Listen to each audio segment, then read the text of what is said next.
Before we get into today's video, if you're new, like the NBA, WNBA, high school, college, really if you like basketball in general, I really think that you would love this channel. So if you aren't already, feel free to like, subscribe, hit the notification bell to be notified whenever I release a video. I upload on a new daily basis. I'm trying to reach 1,000 subscribers by the end of the year. So liking, subscribing, doing all those things would be a big help to me. But with that being said, let's talk about TJ Warren, who has been insane in the bubble. This all started when he dropped 53 points in his first bubble game against Philly. And when you look at what he's been doing in the bubble through 3 games, so it is a very small sample size, but regardless, it's insane what he's doing. He's averaging almost 40 points per game, almost 6 rebounds per game, 3 assists per game, is shooting 65.3% from the field, shooting 60.9% from 3 on 7.7 attempts, and is shooting 91.7% from the free throw line. So he's averaging almost 40 points a game on 65, 60, 90 splits. That's absurd. If you didn't know, you probably should. But what makes it even more insane to me isn't the fact that he's some role player. This isn't like he's some scrub that came out of nowhere. He's been doing this consistently for Indiana. Maybe not like this, but he's been a solid 18 point per game scorer for Indiana throughout the entire year. But what makes it insane to me is the fact that he's only averaging 4 free throws a game. Usually when you see high scoring outputs over a long stretch of time, you'll see that the guy that's doing it is averaging like at least 10 free throws, maybe like 8 at the least, but most of the time it's like 10 plus free throws a game over the stretch. He's doing this over 3 games and he's only averaging 4 free throw attempts a night, again, which is absurd for somebody who's, again, averaging 40 points a game over a 3-point stretch. Or say 39.7, because I know someone's going to say that in the comment section below. And the thing that, there's so many crazy things about TJ Warren. He's almost averaging 40 points a game in a bubble. B, he got traded for cash considerations, mind you. Like, I'm not even kidding. Phoenix had him, and then they traded him for cash considerations. They traded him along with a second round pick for cash considerations. I thought it was a bad trade at the time, but now it's looking even worse than it was. But I'm just so impressed by this. I don't think it does the justice about how impressed I am by this. It's kind of like out of this world. Not even kind of, it really is out of this world. Now, do I think TJ Warren can keep this up? I don't know necessarily if TJ Warren will be able to keep this up, especially coming back next year.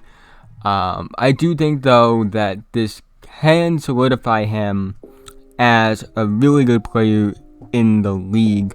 Because honestly, he's been underrated in my opinion throughout almost his entire career. He was the 14th overall pick in that 2014 draft. Really didn't play a lot in his first 2 years. And then he really started to put it all together in year 3. And from his 3rd year to now, he's averaging 18 points a game. He's averaging almost 5 rebounds a game. He's shooting 50.6% from the field, 35.8% from 3. He's shooting 78.7% from the line. And you look at the advanced numbers, he's been really efficient over the past 2 years. 58 true shooting percentage in the 2018-19 season and 61.2 true shooting percentage this year. And he's improved because he was known as a guy that really was just a mid-range shooter. He's shown over the past 2 years that, he's a solid 3-point shooter. He shoots around, 40 to 42% from 3 over the past 2 years. And again, it's not on great volume. He's only taking 3.6 a game over the past 2 years, but he's showing that when he does take them, he is hitting them at a above average rate, which is a good sign, especially for a guy who does take a lot of mid-range shots. You'll see. He's a solid free throw shooter. Doesn't shoot a lot of free throws. That is one thing I think will kind of hold him back from ever really becoming like some star or anything, because he doesn't take a lot of free throws. Even in his 40 point per game stretch, he isn't taking a lot of free throws, which is a concern to me for as far as long-term potential. It's he'll develop and break out and become the star. I do think he can be a borderline all-star. A guy that gets you like 24 a game, but maybe the team isn't the best. I really think that his true value really is what he does now, but like in a different role. What I mean by that is, I think that his ceiling, which I think he might have already hit, he's 26 years old, but I do think his ceiling as a player is a guy who puts up the 18, the 19, maybe even 20 points per game, but the second scoring option, but more than likely the third overall option on a contender. That's what I think his ceiling as a player is, as a guy where you have your two established guys, and you just need a guy that can kind of come in and score. That's what TJ Warren can do. I think he would be great for a team like LA. I think he's just an upgraded version of Kyle Kuzma, like a really upgraded version of Kyle Kuzma. I think that's what a good role for him would be.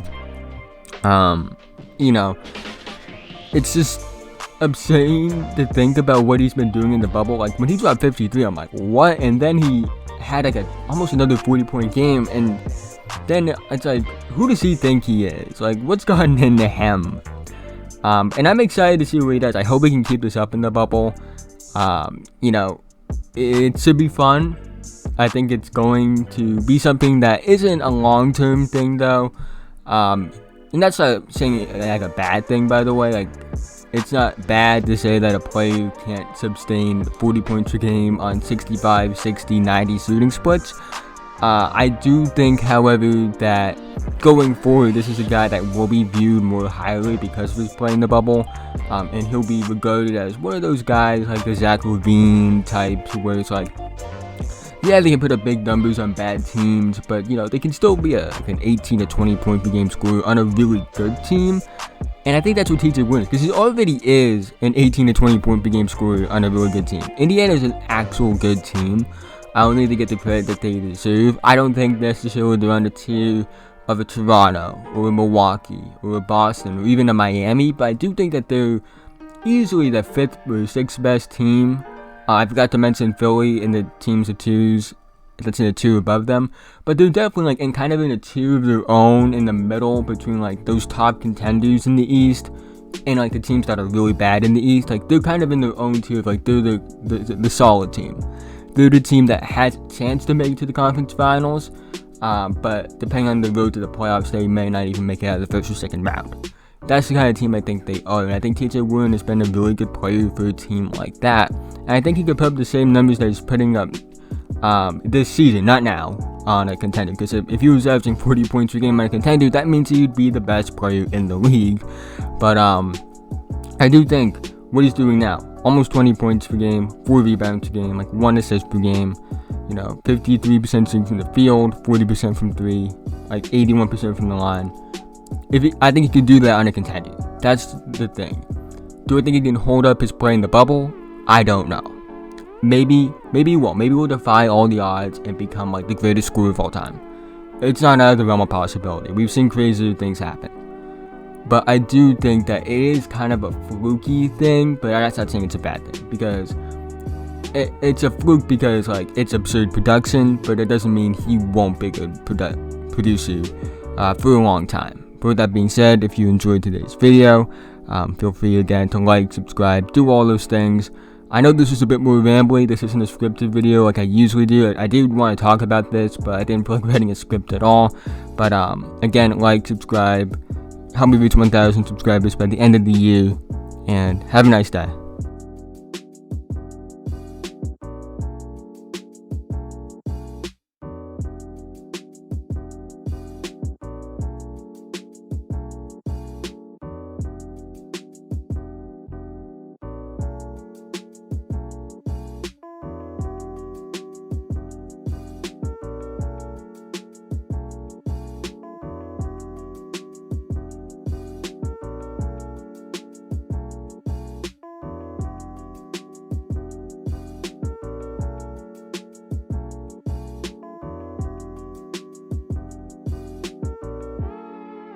If you made it to this point in the video, thank you so much. It means so much to me, guys. You guys don't understand.